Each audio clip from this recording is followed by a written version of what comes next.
Today we read about the law of multiple proportion which is given by delta. If two elements can combine to form more than one compound, the masses of the two elements can combine to form more than one compound, the masses of one element that combined with the fixed mass of the other element.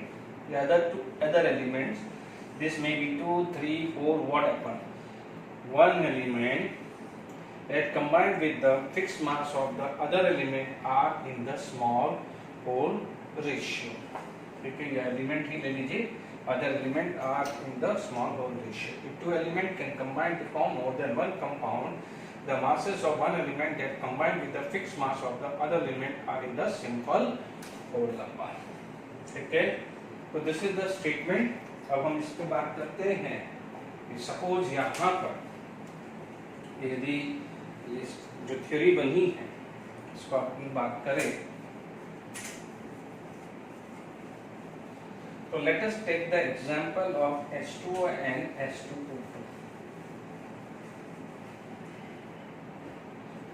ठीक है, we can take an example of H2O and H2. देखिए इसमें देखिए H2O2 can form H2O. ठीक है, we can say half mole. So here it is 2 gram. Here it is 16 gram. No doubt it is 18 gram. यहाँ पर आप बात करें ratio of hydrogen and oxygen, तो इट इज 2:16, यानी हाइड्रोजन का एटॉमिक मास इज 1 into 2 हो जाएगा. And here the atomic mass of oxygen is 60. So 16 into 2, 32. But 32 divided by 2, once again 16. तो यहाँ पर आ गया है 16 ग्राम. We can go with the simple ratio. तो आपको क्या मिल जाएगा? It come to be 1:8. यानी हाइड्रोजन 1 है तो ऑक्सीजन कितना है? 8. यहाँ तक समझ में आ गया? ठीक है. Now next part यदि मैं बात करूँ B का, H2 combined with O2 can also form H2O2. ठीक है, 2 gram, 32 gram, it is going to be formed 34 gram. 2 gram, 32 gram, it is going to be formed 34 gram. ठीक है, रेशियो ऑफ हाइड्रोजन बात करें, ठीक है, here it is 2 gram, 32 gram, it's come to be 1:16. आपको simple ratio clear है, last time भी discuss किया था. If we divided by 2, because 2 is a list, तो डिवाइड बाय 2 and 2, तो 1 and 16. Here 2 and 2 become 1 and 8. See अभी हमने क्या बोला था? इफ ए देखिए वन एलिमेंट का यदि मास को मैंने सेम कर दिया, क्या बोला था? If the mass of first element is fixed, if the mass of other element are in the ratio of small whole number, वो क्या हो जाएगा? Law of multiple proportion. Last lecture में डिस्कस किया था कि परसेंटेज ऑफ एलिमेंट्स हमेशा fix रहता था, तो रेशियो क्या हो जाता है? फिक्स. बट यदि रेशियो अलग अलग आ गया है तो it show to be a law of multiple proportion, क्योंकि क्लियर है लॉ ऑफ कांस्टेंट प्रोपोर्शन के अकॉर्डिंग क्या है कि suppose if any compound consist of a 2 element, this mass remain fixed, but if the fixed mass of a 2 element, if the fixed mass of a first element combined with the given mass of a other element, but these masses are in simple whole number ratio. आप देख लीजिए यहाँ mass same है. Other element कौन है? Oxygen. इसकी मास क्या है? 60. इधर क्या है? 32. इनका रेशियो क्या है? सेम है या अलग अलग है? अलग अलग है ना, तो ये 1 और 2 आ गया. ठीक है. अब मान लीजिए यहाँ 2 ग्राम के लिए 16, तो 1 के लिए 8 आया, या मान लीजिए 4 के लिए 32, उसके लिए भी 1:8 ही आएगा. तब 1:8 हर केस में आ जाता है, तो आप बोलोगे law of constant proportion. But यदि रेशियो अलग अलग आ रहा है तो आप क्या बोलोगे? Law of multiple proportion. तो क्लियर हुआ?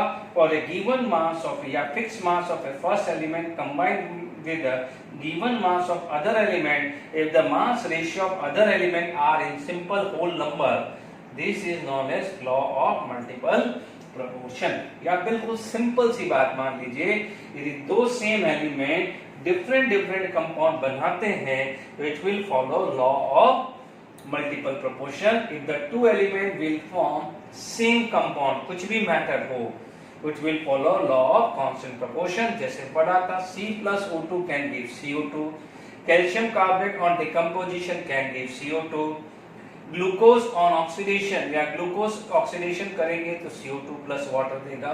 तो CO2 आप किसी भी मेथड से आप प्रोड्यूस करें तो परसेंटेज ऑफ कार्बन और oxygen in that case remain always be same. Is it clear? I hope यहाँ पर लॉ ऑफ मल्टीपल प्रोपोर्शन का पहला एग्जांपल आ गया होगा। चलिए we can proceed for another example, तो आपको और अच्छे से क्लियर हो जाएगा। ठीक है,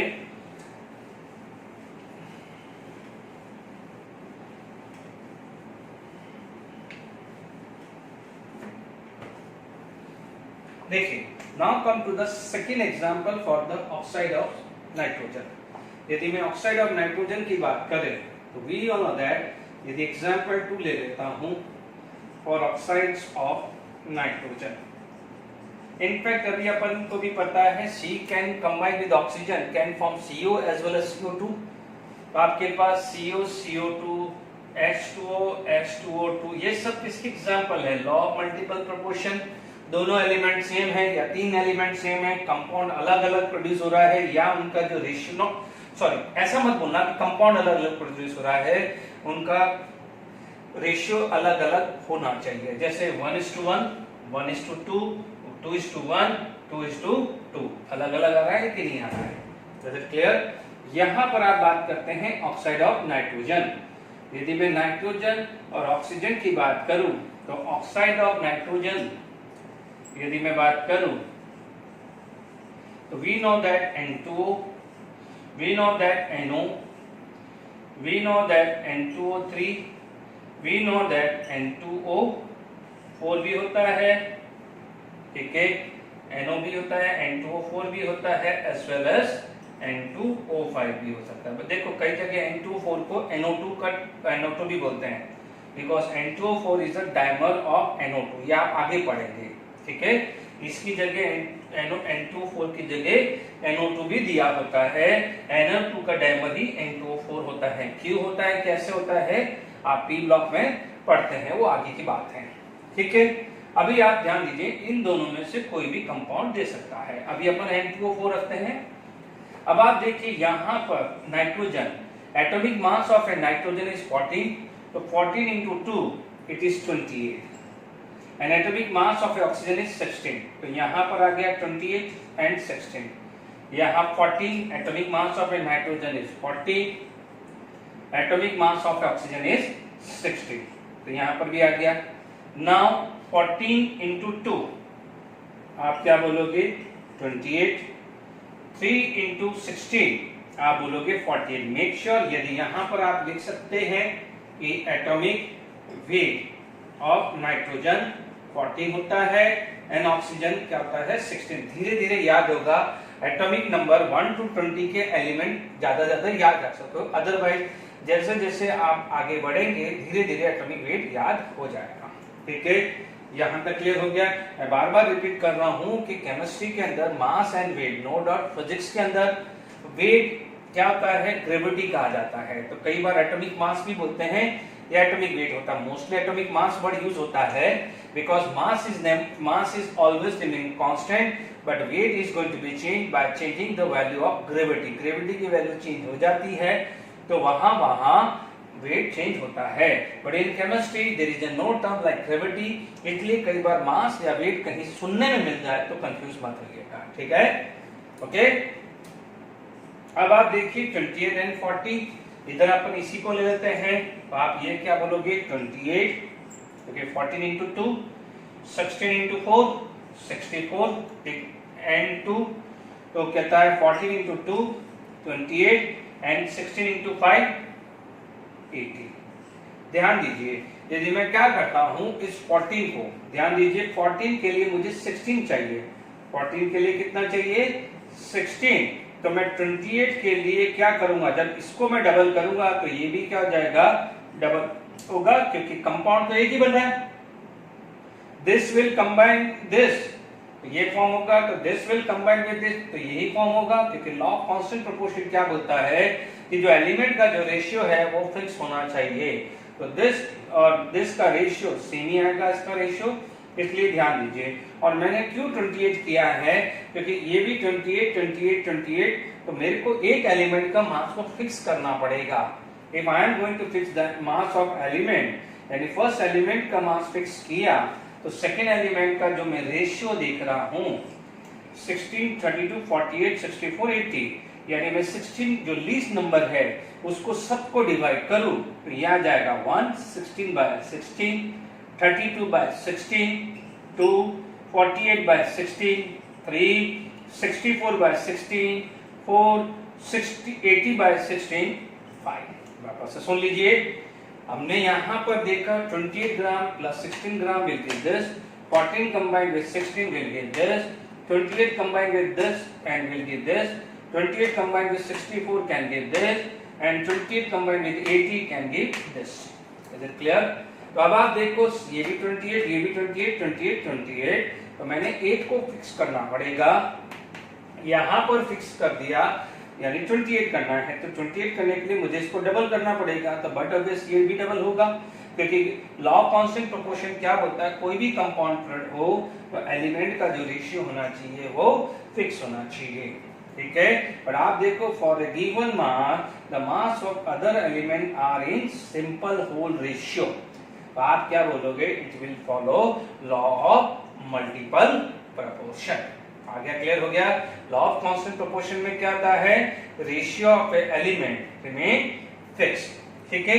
इसमें मैं न्यूमेरिकल्स जाए तो बच्चों को थोड़ा बहुत कंफ्यूजन क्रिएट हो सकता है।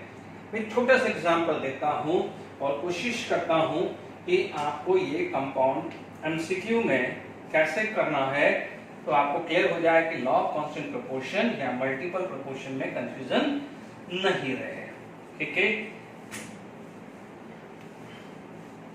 देखिए,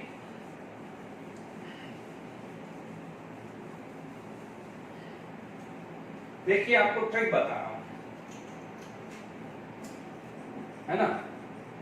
मान लीजिए आपके पास एग्जांपल ये है C6H6 और आपको, सॉरी अभी मैंने एक एग्जांपल दिया CH3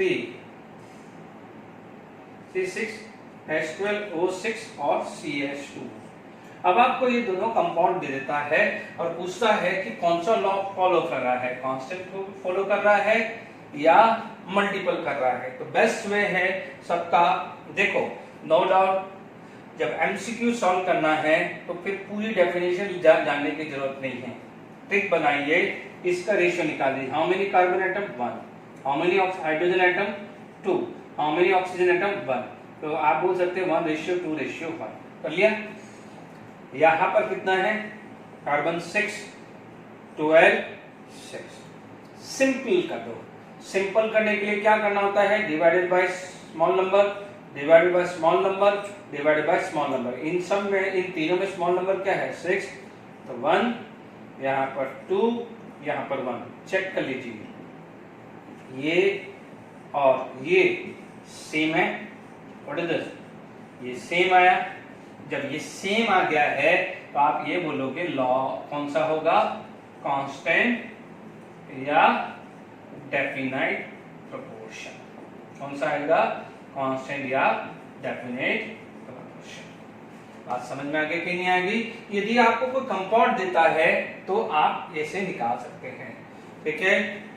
मान लीजिए आपके पास ये एग्जांपल दे दिया N2O4 and NO2, N2O4 और NO2, और आपको ये दो एग्जांपल दे देता है और आपसे पूछा जाता है कि it will follow law of constant proportion और डेफिनेट प्रोपोर्शन। तो आपको ट्रिक बिल्कुल क्लियर है। एटम नाइट्रोजन कितना है 1, ऑक्सीजन एटम कितना है 2, नाइट्रोजन कितना है 1, ऑक्सीजन एटम कितना है 2। तो यहाँ पर नाइट्रोजन कितना है 2, ऑक्सीजन कितना है 4, तो 2 और 4 है, 2 और 4, तो find out the ratio 1 and 2, क्योंकि 1 और 2 कैसा है मैंने अभी समझाया था। यहाँ पर स्मॉल नंबर कितना है 2, स्मॉल नंबर कितना है 2, रेशियो कितना है 1:2, ये भी 1:2, ये भी 1:2, तो दोनों क्या हुआ सेम आ गया। जब सेम आ गया है तो इट विल फॉलो कांस्टेंट या definite proportion. Is it clear to all of you? It will follow law of constant proportion या डेफिनेट प्रोपोर्शन। क्लियर हो गया कि ये ट्रिक है, जब आपको एमसीक्यू सॉल्व करना है तो ये ट्रिक लगाओ, क्योंकि लॉ ऑफ कांस्टेंट प्रोपोर्शन या मल्टीपल प्रोपोर्शन में गड़बड़ी हो सकती है।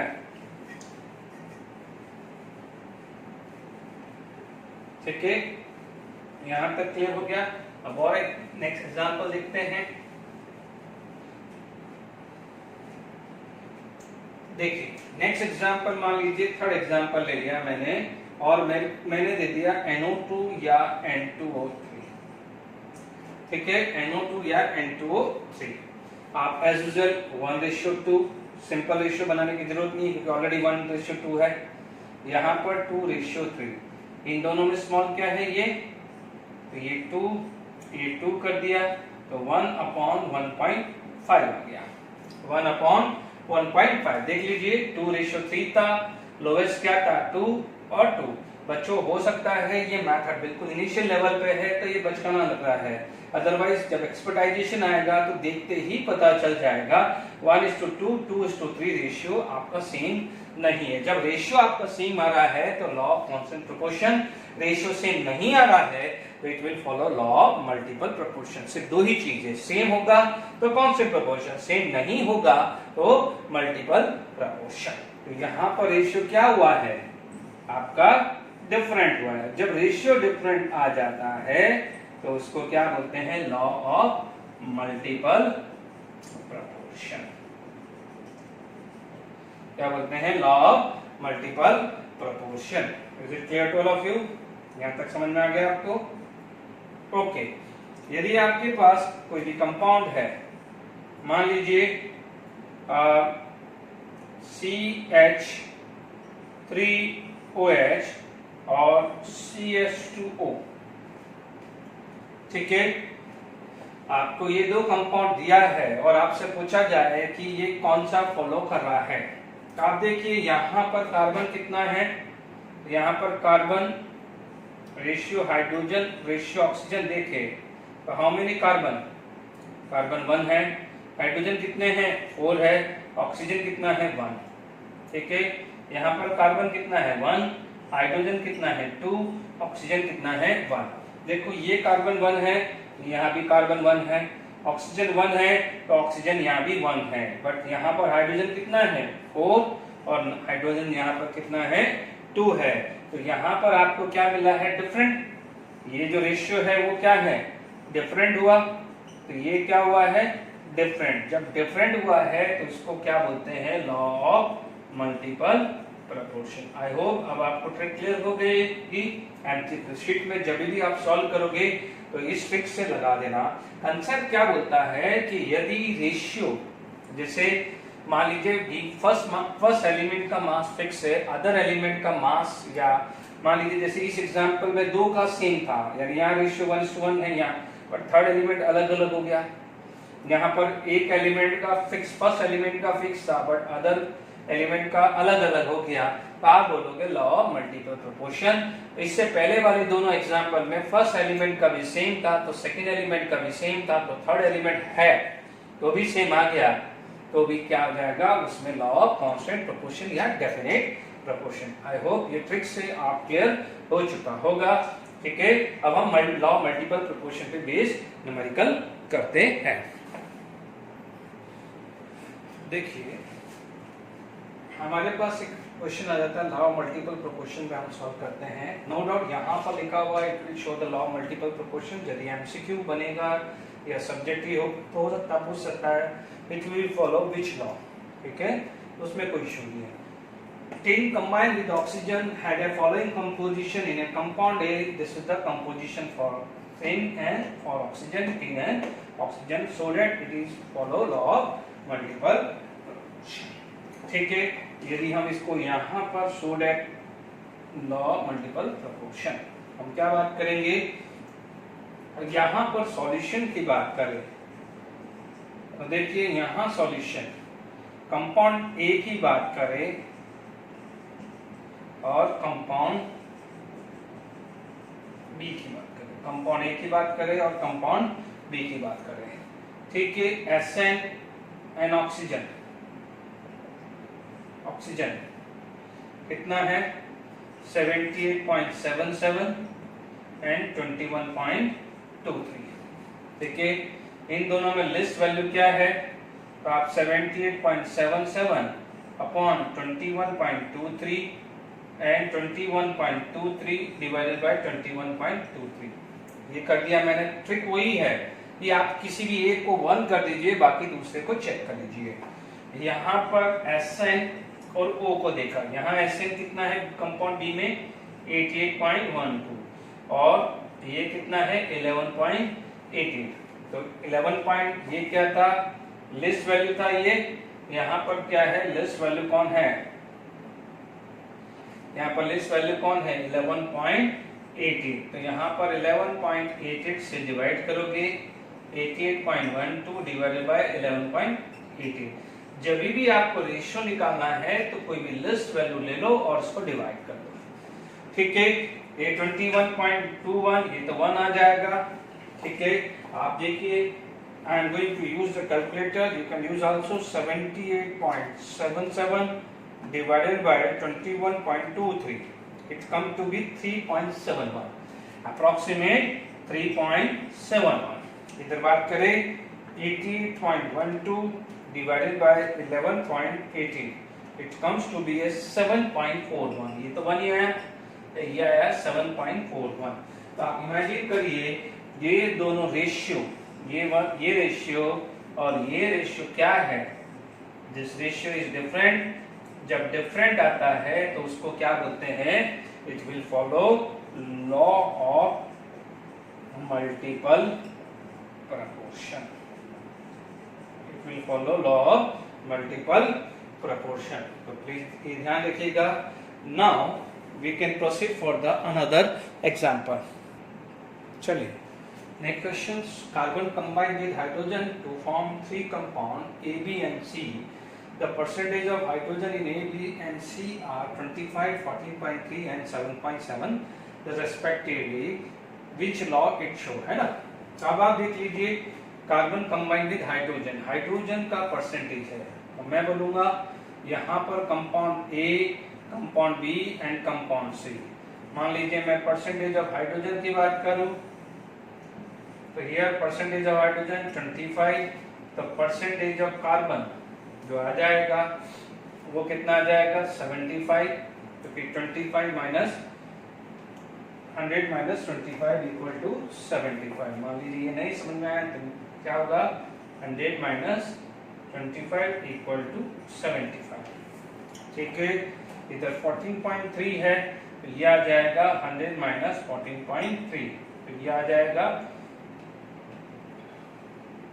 85.7। इधर कितना आ जाएगा 7.7, तो it come to be a 100 minus 7.7, तो it come to be a 0.3, कितना हो गया 93, यानी 92.3 आ गया। ठीक है, अब आप देखो क्या करने का है, यहाँ तक आपने नोट कर लिया है। आप क्या कर लीजिए, किसी भी एक को 1 बना दीजिए। तो यहाँ पर यदि ratio of hydrogen versus carbon लूं तो मैं क्या लूंगा, पहला आएगा 25/25 रेशियो 75/25, ये आएगा। इधर आएगा 14.3 divided by 14.3 ratio 85.7 divided by 14.3। इधर आएगा 7.7 divided by 7.7 ratio 92.3 divided by 7.7। ठीक है, ये नेक्स्ट कॉलम बना लीजिएगा। ठीक है, अब आप देखो यहाँ पर 1:1:1:1, ठीक है। मैं ये यहाँ पर वैल्यू लिख रहा हूँ, तो यहाँ पर इसका आप फोर्थ कॉलम उधर बना दीजिएगा 1:1:1, यानी हाइड्रोजन तो 1 आ गया। अब आप देखिए 75/23 3 आता है, 75/23 कितना आता है 3, चेक कर लेते हैं भाई। 85.7 divided by 14.3, it come to be somehow 5.99, यानी मैं 6 मान लेता हूँ। 92.3 divided by 7.7, ये कितना गया 11.98, तो लगभग 12 आ जाता है। 11.98 लगभग 12 आया। तो मेक श्योर यहाँ पर आपका रेशियो सेम नहीं है, 1:3 1:6, तो ये रेशियो क्या आ गया है डिफरेंट। अब जब डिफरेंट आ जाता है तो इट विल फॉलो, ये क्या है डिफरेंट आ जाता है, different, it will follow law of multiple proportion, ठीक है। लास्ट लेक्चर में what we discuss about the constant proportion, उसमें एलिमेंट का जो रेशियो फर्स्ट कंपाउंड में था सेम सेकंड कंपाउंड या थर्ड कंपाउंड में भी उस एलिमेंट का रेशियो सेम रहता है। It will follow law of constant proportion. Element का रेशियो डिफरेंट आ जाता है तो it will follow law of multiple proportion, ठीक है। यहाँ तक क्लियर हो गया, 2 एग्जांपल भी क्लियर हो गए, ट्रिक भी हो गया है। Now next is law of reciprocal proportion, हम बात करते हैं। चलिए हम बात करते हैं लॉ ऑफ रेसिप्रोकल प्रोपोर्शन। हो सकता है कई जगह रेसिप्रोकल प्रोपोर्शन की जगह आपको लिखा हो लॉ ऑफ कंबाइनिंग वेट भी लिखते हैं, ठीक है। लॉ ऑफ इक्विवेलेंट प्रोपोर्शन भी बोलते हैं, बट ये वाला जो स्टेटमेंट है ये एक कोई स्पेशल केस में है तभी आते हैं, वो स्पेशल केस में बाद में बात करता हूं, पहले मेन चीज है। तो आप मेन जो चीज है वो लॉ ऑफ रेसिप्रोकल प्रोपोर्शन ही होता है, या कई जगह आप बोलोगे लॉ ऑफ कंबाइनिंग वेट भी पढ़ेंगे, बट ये जो स्टेटमेंट है it is for very special case, एक आध केस होता है उसके लिए बोलते हैं, बट कहीं पढ़ रहे हो तो हमने यहाँ लिख दिया है। The masses of the 2 or more substances which separately react with the same mass of third substances are also the mass of these substances। हो सकता है ये AB combined with the fixed mass of a C element। देख लीजिए यहाँ पर ऐसा कुछ मैं एक बनाने की कोशिश कर रहा हूं, है ना। यहाँ पर ABC टाइप का मैं फिर 1 by 1 एग्जांपल लूंगा। देखिए मान लीजिए ए थर्ड एलिमेंट है, ए का जो भी x मास है वो B के y मास से भी रिएक्ट कर रहा है और Z मास से, ठीक है। तो आप बोलोगे same mass of A third element combined with the masses of other 2 element. जैसे मान लीजिए B और X, ये ढंग से समझना, एक आप ढंग से समझना, y मास B का x मास A से कंबाइन हो रहा है और Z मास X से कंबाइन हो रहा है।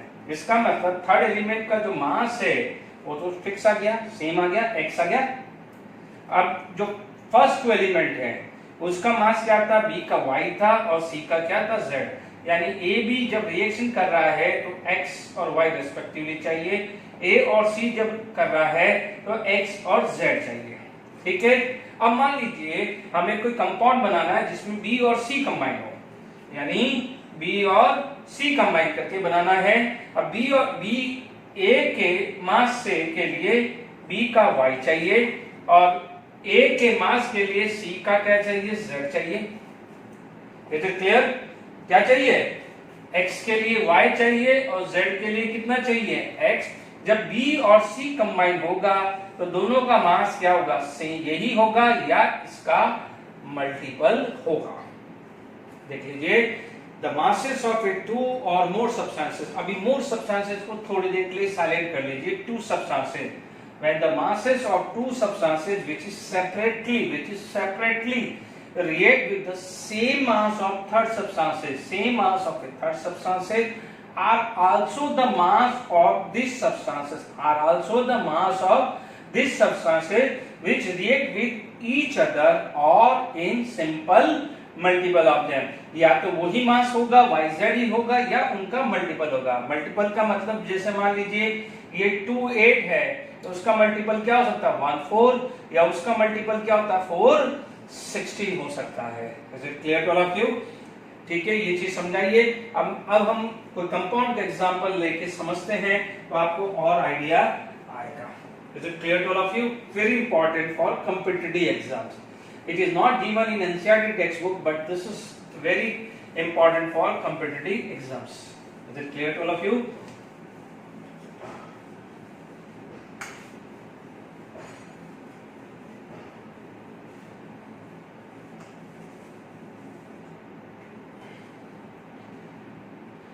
देखिए, मान लीजिए कोई एग्जांपल लेते हैं जो हम डे टू डे लाइफ में बात करते हैं.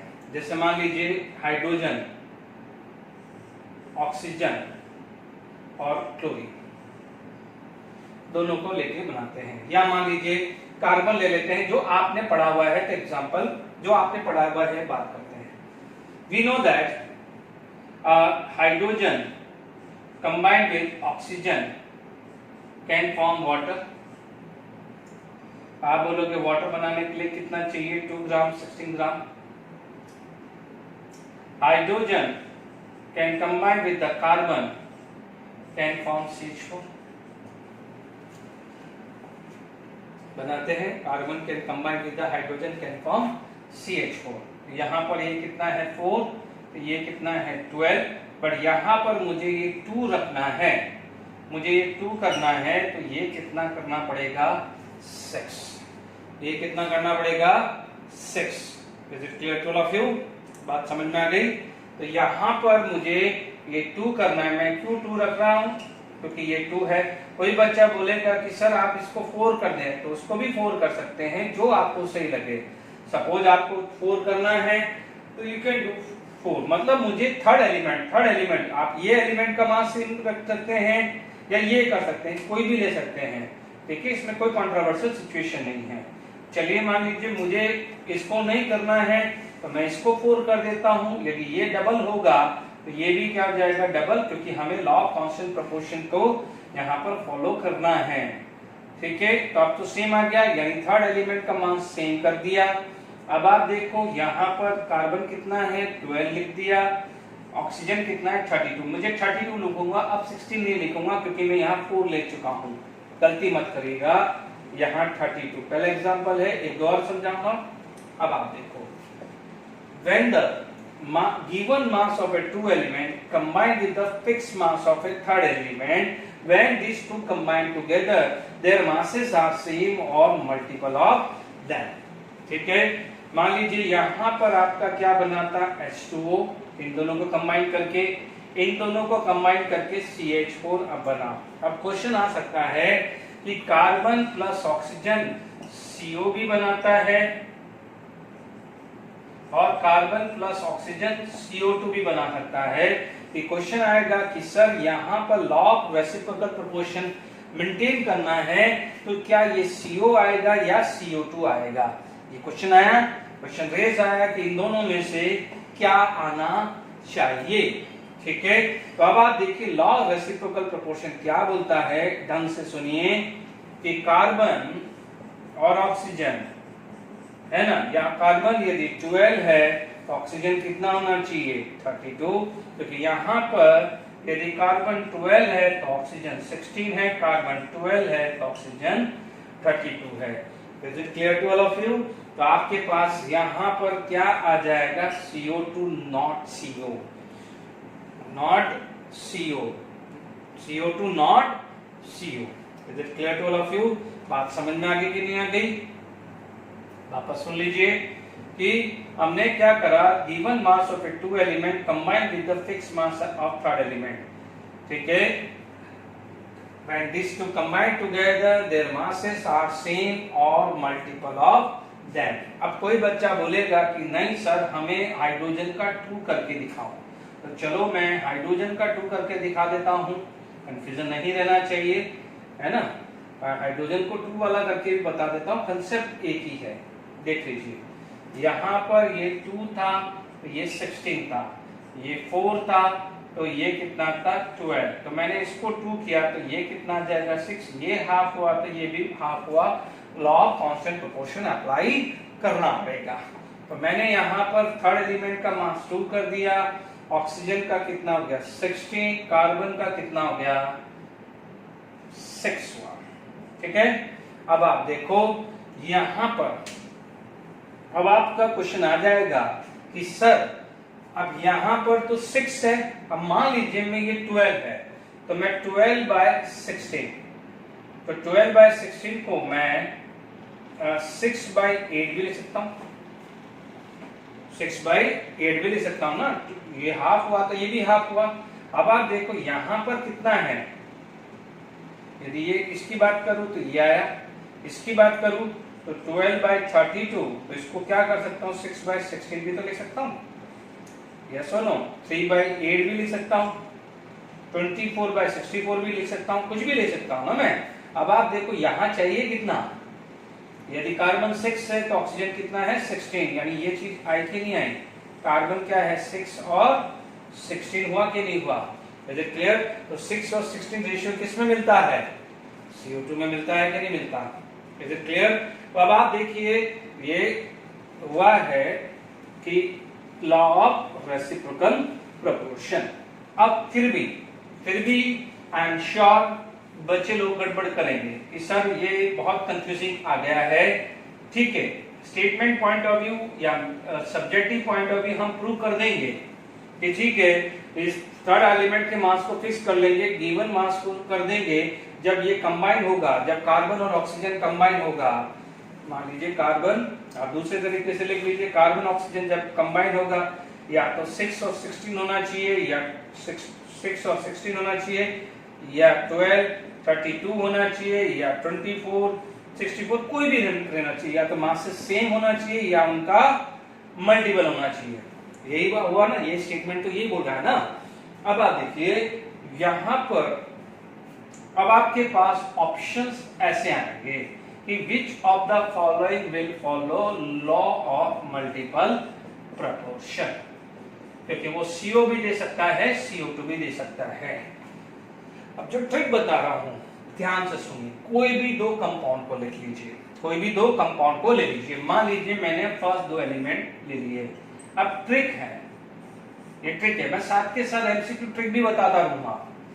अब आपको करना क्या है, ध्यान से सुनो, H2O और CH4, आपको शक्ल देखने से पता चल गया है कि 3 कंपाउंड में एलिमेंट सेम नहीं है। यहाँ हाइड्रोजन ऑक्सीजन है, कार्बन हाइड्रोजन है, कार्बन ऑक्सीजन है। तो जब यहाँ ऐसी सिचुएशन में आई तो लॉ ऑफ कांस्टेंट प्रोपोर्शन और लॉ ऑफ मल्टीपल प्रोपोर्शन तो लग ही नहीं सकता, क्योंकि लॉ ऑफ मल्टीपल या लॉ ऑफ कांस्टेंट प्रोपोर्शन लगाना है तो 2 कंपाउंड हो या 3 कंपाउंड हो या 4 कंपाउंड हो, हर किसी के में एलिमेंट सेम होना चाहिए। जैसे CO CO2, तो फर्स्ट में C&O, सेकंड में C&O, ठीक है। तो यही ध्यान रखना, यहाँ पर hydrogen oxygen, carbon hydrogen, CO, तो इसमें भी अलग अलग है ना इन तीनों में। तो law of constant proportion, multiple proportion, ये ट्रिक से चला रहा हूं। तो दिमाग में आ गया है कि लॉ ऑफ रेसिप्रोकल प्रोपोर्शन आएगा, और 99% तो जब 3 पेयर दिया है तो वो क्वेश्चन ही पूछेगा which of the following will follow law of reciprocal proportion का। ट्रिक ध्यान रखिए, कोई भी एलिमेंट को कॉमन ले लीजिए। इन मान लीजिए ये 2 लिया, आप ये 2 भी ले सकते हैं या 2 भी ले सकते हैं, कोई भी ले सकते हैं। मैंने 2 कंपाउंड ये ले लिया है। अब इन दोनों में से कॉमन एलिमेंट कौन है, कॉमन एलिमेंट मेरा ये है, कॉमन एलिमेंट क्या है मेरा, ये है। अब आप देखो इन दोनों को सेम कर दो। अब देखिए यहाँ पर हाइड्रोजन कितना है 4, यहाँ पर हाइड्रोजन कितना है 2, तो हाइड्रोजन को 4 से 2 को 4 में कन्वर्ट करना है तो you have to multiply by 2, ऐसे सोचोगे। तो जब ये 2 से मल्टीप्लाई हुआ तो आपका क्या बना, H4O2 बन गया ना, 2 into 2 2 into 1, क्योंकि H2 में ऑक्सीजन कितना है 1, तो ये 2 into 2 2 into 1। Make sure this is the trick. पहले जो मैंने समझाया था वो कंसेप्चुअली था, ये ट्रिक है। तो क्या बना HO O2 और यहाँ पर क्या बना CH4, ठीक है। CH4 यानी जो कॉमन है उसको कैंसिल कर दिया। अब बचा क्या? क्या एलिमेंट बचा? CO2। इसका मतलब ये आपका राइट हुआ। Is it clear to all of you? आपका क्या हो जाएगा? CO2। Is it clear to all of you? यहां तक क्लियर हो गया? CO2 आ गया। चलिए अब आप देखिए और एग्जांपल्स क्लियर करते हैं।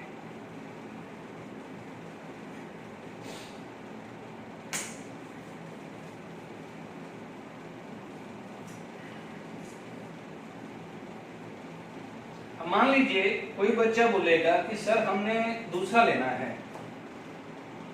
सर इनमें से देखो कि भाई H2O, CH4 और CO2। हो सकता है ये भी ऑप्शन दिया हुआ हो, ये भी दिया हुआ। तो मैं क्या करता हूं, मैं इन दोनों को ले लेता हूं, है ना, इन दोनों को ले लेता हूं। आपके दिमाग में आ जाएगी क्या ये है। तो CH4 और CO2 लकीली क्या है, थर्ड एलिमेंट कॉमन कौन है? कार्बन। थर्ड एलिमेंट कौन है? कार्बन। और यहां भी कार्बन 1 है तो यहां भी कार्बन 1 है। तो जो थर्ड एलिमेंट है उसको कैंसिल कर दिया। क्या बचा? H4O2। H4O2 तो कोई फॉर्मूला होता नहीं है, तो आपको एकदम देखते ही पता चल जाएगा कि ये क्या है, 4:2 है। इसका सिंपल रेशियो क्या होगा? 2:1। इसका मतलब H4O2 है क्या एक्चुअली? H2O। तो अब आपका राइट आंसर क्या आ जाएगा? H2O। तो ट्रिक क्लियर हुआ? कोई भी दो, मैंने ये दो लिए, ये दो। अब कोई बच्चा बोलेगा सर आप ये दो को लेके देखिए। चलो लेके देख लेते हैं। CH4 और H2O2, इसमें कॉमन एलिमेंट कौन है? हाइड्रोजन। तो हाइड्रोजन को मैं 4 बना लेता हूं। हाइड्रोजन को मैंने 4 बनाया, ठीक है। हाइड्रोजन को मैंने 4 बनाया, तो यहां पर जब ये 4 बना तो ऑक्सीजन क्या बना? वो भी 4 बना, ठीक है। सॉरी, यहाँ हाइड्रोजन 4 बना, ऑक्सीजन भी क्या बना? 4। तो थर्ड एलिमेंट को कॉमन कर दिया, CO। तो CO4 कुछ कंपाउंड बनता है? कोई CO4 कोई कंपाउंड बनता है? नहीं है। बट यहाँ पर क्या दिया है? CO2। तो ये लॉ ऑफ रेसिप्रोकल प्रोपोर्शन को फॉलो नहीं करेगा। Is it clear to all of you? आप दो कोई भी एलिमेंट को देख लीजिए, आप ये दो लीजिए, ये दो ले लीजिए, थोड़ा सेंस हमें लगाना पड़ेगा कि कोई कंपाउंड बनता है या नहीं बनता है। Is it clear to all of you? फिर भी आप एमसीक्यू वर्कशीट में प्रैक्टिस करोगे तो और कंसेप्चुअली क्लियर हो जाएगा। Is it clear to all of you? देखिए जो आपने, अब देखिए नेक्स्ट अपन ये बात करते हैं, एक और एग्जांपल ले लेते हैं। मान लीजिए सेकेंड एग्जांपल आपके पास ऐसा आया, Na combined with H, Na combined with Cl। आपने ये पढ़ा है कि Na combined with Cl NaCl है, और दिस इज NaH, तो ये क्या हो जाता है? HCl। क्लियर हुआ कि नहीं हुआ? आप चेक कर लीजिए, Na plus half H2 give NaH, ठीक है। ये 23, तो यहाँ पर कितना हो गया? 1। देख लीजिए हाइड्रोजन का 1 इंटू 2 डिवाइडेड बाई 2 कितना हुआ? 1, ठीक है। आपने को एटॉमिक वेट पता नहीं है तो थोड़ा बहुत जो है देखते रहिए। Na प्लस हाफ Cl2, ये तो इनिशियल क्लासेस में भी पढ़ी होगी, NaCl। सोडियम कितना है? 23, और क्लोरीन कितना है? क्लोरीन का एटॉमिक वेट होता है 35.5, ठीक है। Atomic mass, sorry atomic mass की बात करें तो सोडियम कितना होता है? 23, हाइड्रोजन 1, और क्लोरीन कितना हुआ? 35.5 हुआ। Is it clear to all of you? तो यहाँ पर कितना आ गया है? 35.5, क्योंकि 2 से 2 कैंसिल हो गया। तो यहाँ पर 23, हाइड्रोजन 1, क्लोरीन कितना है? 35.5। So when a given mass of two element combined with the fixed mass of third element, when a given mass of a two element combined with the fixed mass of a third element, when these two combine together, their masses are same, their masses are same or multiple of them. तो देख लीजिए यही reactions आपने पढ़ी हुई है। H2 plus Cl2 give HCl। यहाँ पर कितना आ रहा है? 1 ग्राम। यहाँ पर कितना आ रहा है? 35.5 आ रहा है, क्योंकि देख लीजिए 35.5 इंटू 2 डिवाइडेड बाई 2 35.5 आएगा। 1 मल्टीप्लाई बाई 2 डिवाइडेड बाई 2 1 ही आएगा। तो आप देखिए given mass of a two element combined with the fixed mass of a third element, when these two combine together their masses are same or multiple of them आएगा. Is it clear to all of you? आगे बस मैं आपको I hope clear हो गया. अब आप देखो अपनी ट्रिक लगानी हो तो लगा सकते हैं. तो आप देख लीजिए बिल्कुल सिंपल है. मान लीजिए NaH NaCl HCl. तो मान लीजिए फर्स्ट टू एलिमेंट है तो मैंने यहाँ पर ये ले लिया तो H और Cl, क्योंकि ये भी Na भी 1 है, यहाँ भी Na 1 है, तो बचा क्या Cl. तो मैं दोनों चीज समझा रहा हूँ, कंसेप्चुअली भी क्लियर हो रहा है और आपका ये भी क्लियर हो रहा है कि MCQ जब आपको अप्लाई करना है तो कैसे अप्लाई करना है. Is it clear to all of you?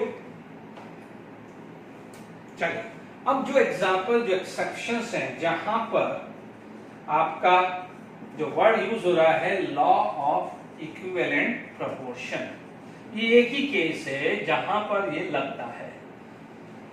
देखिए यहां पर हाइड्रोजन कंबाइन विद ऑक्सीजन है ना. हमने ये पढ़ा है कि H2 plus sulphur can give H2S and H2 plus oxygen can give H2O. ठीक है. अब आप देखिए यदि ये दोनों में आप लगाएंगे तो आपका क्या जाएगा, या हाफ O2 सॉरी यहाँ पर लिखा तो यहाँ पर कितना हुआ 2 ग्राम 32 ग्राम, यहाँ पर आया 2 ग्राम तो यहाँ पर क्या आया 16 into 2 divided by 2 16 ग्राम आया. Is it clear to all of you? तो अब आप देखिए यहाँ पर कितना आ गया है 2 ग्राम, यहाँ पर कितना आ गया है 32 और यहाँ पर आ गया है 16. यदि हम ये बोलें कि यहाँ पर H2S बनता है और यहाँ पर क्या बनता है H2O और यहाँ पर आता है sulphur dioxide. Is it clear? अब यहाँ पर हमारे पास यदि बात करें तो आप बोलोगे यहाँ पर सल्फर डाइऑक्साइड बनना चाहिए. ठीक है, क्योंकि सल्फर प्लस ऑक्सीजन SO तो बनता नहीं है, SO2 ही होता है. अब आप देखो SO2 बनाना है तो आपके पास कितना आएगा, ये 32 तो ये भी क्या होगा 32 आएगा. बट मिल कितना रहा है, ये 32 और ये कितना है 16. इस चीज से आप देखिए 32 किसका मिल रहा है सल्फर का, तो ये किसका मिल रहा है ऑक्सीजन का 16 का.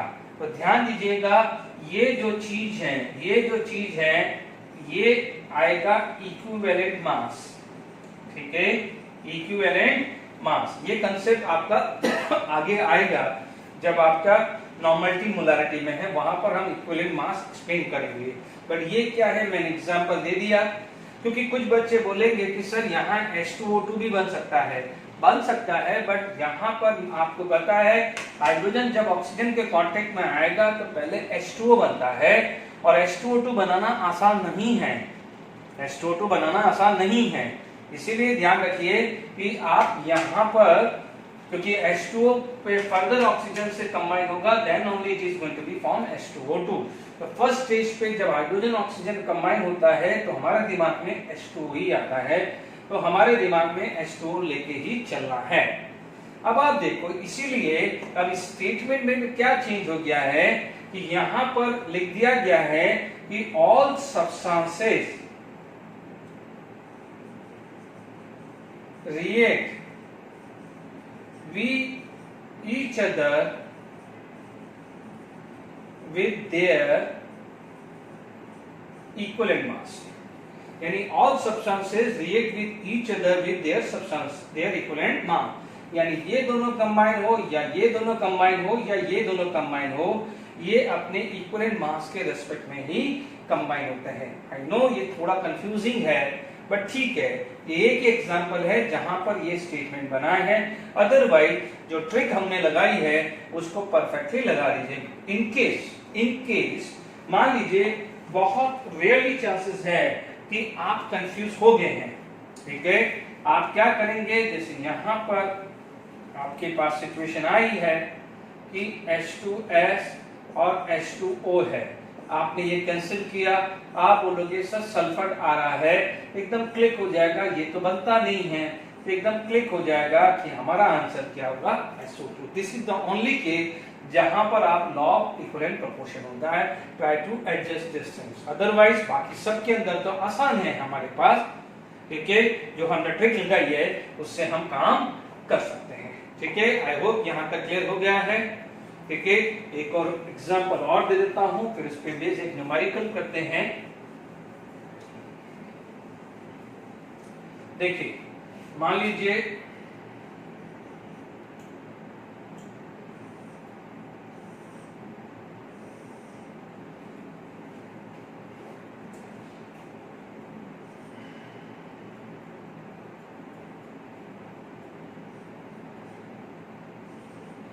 ठीक है, आपको देखते ही कार्बन हाइड्रोजन देखते ही आपके दिमाग में आ गया CH4, कार्बन क्लोरीन को देखते ही दिमाग में आ गया है CCl4, क्योंकि इन दोनों का कंपाउंड यही होते हैं। तो आपके पास देखिए C+2H2 ये CH4 12 ग्राम 4 ग्राम, C+Cl2 ये CCl4। अभी हमने पढ़ा है atomic mass of A chlorine 35.5 था, तो 35.5 इंटू 2 71, 71 इंटू 2 142, ये 12 आया। तो यहाँ पर ये बना, तो 12 ये कितना आया 4, तो ये कितना आया 142। ठीक है, अब आप ध्यान से सुनिए, आपको देखते ही पता चल गया है कि हाइड्रोजन और क्लोरीन जब कंबाइन होंगे तो it is going to be form HCl, it is going to be form HCl। यहाँ पर कितना है 1, तो ये कितना है 35.5। इससे पहले वाले एग्जांपल में क्लियर किया था, अब चेक कर लो। When a given mass of a two element combined with the fixed mass of a third element, when combined together, their masses are same or multiple of them। यहाँ hydrogen कितना है 1, hydrogen को 1 करने के लिए मुझे divided by 4 करना पड़ेगा। तो जब इसको भी डिवाइडेड बाय 4 हुआ है तो ये भी 4 होगा, क्योंकि मुझे लिस्ट नंबर से दोनों साइड डिवाइड करना पड़ेगा, तभी मैं 4 को हाइड्रोजन को 1 कर सकता हूं।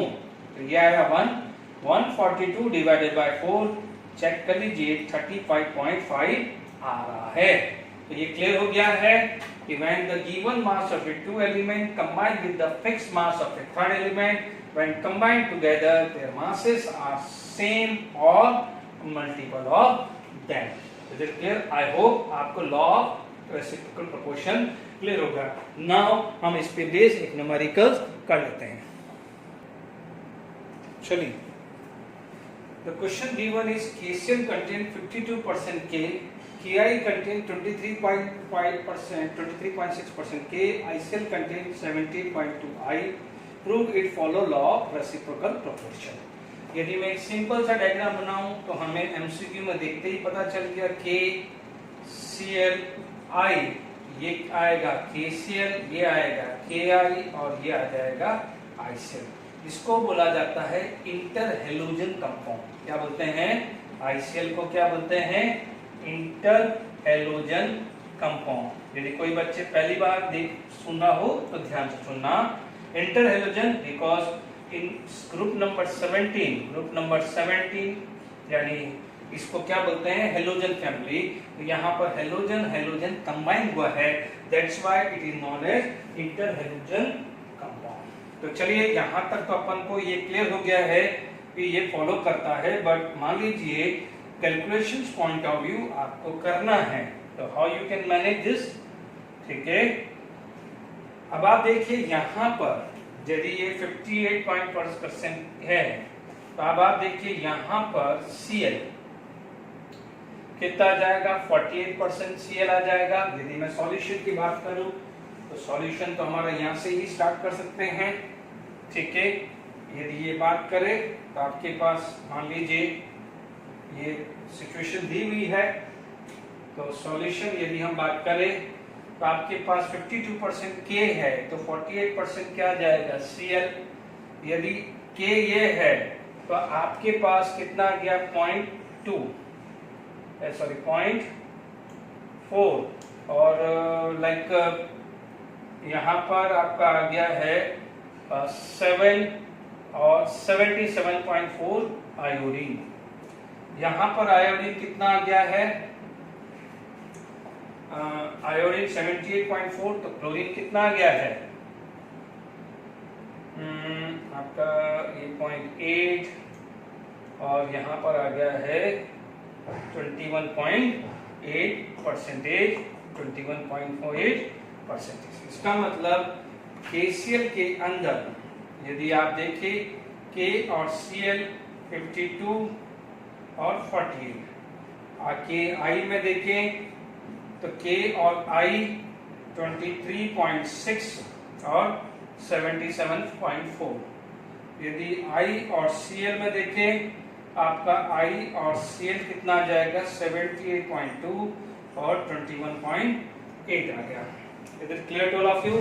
अब आप देखिए यहाँ पर यदि मैं एक सिंपल सा एक केस लेता हूँ कि मैं इन दोनों में से किसी एक को 1 बना लेता हूँ या इन दोनों में से किसी एक को 1 बना लेता हूँ। तो जैसे यहाँ पर देखिए ये लोवेस्ट क्लोरीन है, लोवेस्ट क्या है क्लोरीन, तो मैंने क्लोरीन को 1 बनाया। यहाँ पर लोवेस्ट कौन है क्लोरीन, तो बनाया है यहाँ पर, ठीक है। या मैं इन दोनों को मैं थोड़ा सा गलत कर रहा हूँ, मैं अलग कंफ्यूज जाओगे क्योंकि इसको पोटेशियम दोनों में सेम है, इन दोनों फर्स्ट को ले लेता हूँ। पोटेशियम मेरे पास दोनों सेम है, ठीक है। जब पोटेशियम सेम है तो मैं पोटेशियम को 1 बना देता हूँ थोड़ी देर के लिए। यहाँ 23.6, यहाँ 23.6, तो यहाँ पर आ जाएगा 1। यदि आपके पास क्या है रेशियो 48 डिवाइड बाय 52, आपके पास आया लगभग 0.92, है ना। के आई का देखे तो ये 1 आया, तो 77.4 डिवाइडेड बाय 23.6, ये आया है 3.27। बच्चों मैंने क्यों 1 बनाया, क्योंकि इन दोनों में से मेरा पोटेशियम सेम है। जब पोटेशियम सेम है तो किसी जो थर्ड एलिमेंट है उसके मास को सेम करना पड़ेगा। तो I do have only one way, I will make it 1। तो 1 बनाने के लिए जो नंबर है 52 है, तो 52 से डिवाइड करूंगा तभी 1 आएगा ना। तो जब इसको 52 से डिवाइड करना है और रेशियो को सेम रखना है तो I have to divide by 52 also, ठीक है। इसको 1 करना है तो I have to divide by 23.6, but ये रेशियो को परफेक्ट करना है तो मुझे दोनों साइड 23.6 करना पड़ेगा। Is it clear to all of you? अब ये दोनों तो 1 आ गया है। अब यहाँ पर क्लोरीन और आयोडीन, क्लोरीन आ गया है 0.92 और आयोडीन आ गया 3.27। अब आप देखो इसको भी मेरे को 1 करना है। देखो ये कहां से आया, अब मैंने क्या करा क्लोरीन को 1 कर दिया, तो 1 करने के लिए 0.92 से इसको डिवाइड करना पड़ेगा, तो 0.92 को इससे भी डिवाइड करना पड़ेगा, तो 3.27 डिवाइडेड बाय 0.92, तो ये लगभग आ गया है 3.55, अप्रोक्सीमेट 3.55 आ गया। Is it clear to all of you? अब आप देखो यहाँ भी आयोडीन क्लोरीन है, तो बट आयोडीन क्लोरीन है, इसको मैं रख कर देता हूँ, आयोडीन क्लोरीन बराबर आयोडीन क्लोरीन। तो ये वाला जो आयोडीन क्लोरीन है ये कितना गिवन है 78.2, 21.5, पर ध्यान दीजिए क्लोरीन को मैंने 1 किया है, क्लोरीन को क्या है 1, तो जब 1 करना है तो 21.8 से इसको और इसको दोनों को डिवाइड करूंगा, ये तो 1 हो जाएगा।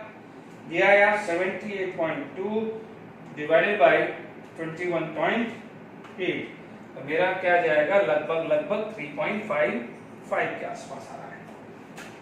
अब चेक कर लीजिएगा कैलकुलेशन, लगभग हो सकता है 3.56 आ जाए या 3.57 भी आ जाएगा, तो नियर बाय अप्रोक्सीमेशन है। क्यों है, क्योंकि कई बार क्या होता है 0.911 को आप 0.92 लेते हैं, तो यहाँ पर थर्ड डिजिट में नंबर थोड़ा बहुत वेरिएबल आ सकता है, तो वो 3.55 के आसपास आएगा, तो कंफ्यूज नहीं होना है।